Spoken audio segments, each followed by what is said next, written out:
joogay qadka telefoonka ayuu igu waramayay dhinaca kale waxa jira dad wali raadinaya ehelkooda oo aanan haynin raq iyo ruuxba waxa kamid ah Samiira Maxamed Maxamuud oo raadinaysa wiil uu adeerkeed dhalay waxa markii ugu dambeysay la sheegay inuu gaari caasi awaday waxaa Cabdo Ahmed Xasan Jimcaale maxaad isu ahaydeen ilma adeeraan ahay aabaha walaalkiisa dhalay miya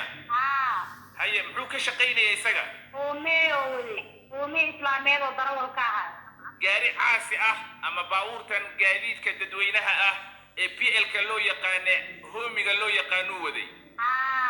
marka goorma idinku dambeysay marka kala subaxana ugu dambeysay arday oo qaaday Allah subaxdii ardaydii oo qaaday jaamacadda Banaadir isla markii sida dadweynaha sheegayeen baabuurka qarxay baabuurku oo ku dhaganay aldaanaga muubno ilaa hadda baabuurka xataa taariikhdiisa ma heeno aragti ahaan goorma ugu dambeysay walaalka aragti ahaan habeen hore haye marka raq iyo ruuxba ma haysaan raq iyo ruuxba ma heeno wala qaariga gaarigiisa xataa ma heeno marka sideed u baafiseen ma baafiseen oo ma la raadiyay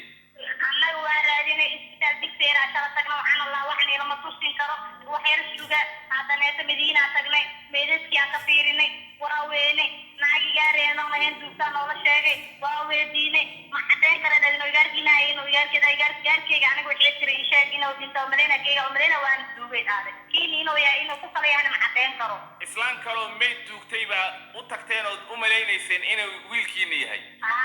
marka lacagtan isbitaal waxay joogtay digteer oo gaarkeeda looga sheegay iyadana mar dambe gaarkeeda duugta kadib aan gaarkaaga uu nuulaa laga soo waxay marka qofkii ay duugtana qof kale uu ahaa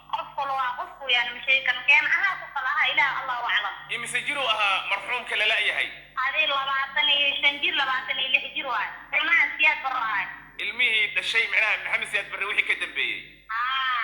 reer ma laha ninka la raadinayo caruur leeyahay wiliba xaaskiisa umul waa hada meeqa ilmood uu leeyahay halcano walaal macaan Allah idin boogadhayo waanan idinkaga tacsiyeenayaa xanuunka idin gaaray aamin aboo dhinta Allah raxmad doonoli ana waa Allah aato caafimaad qabana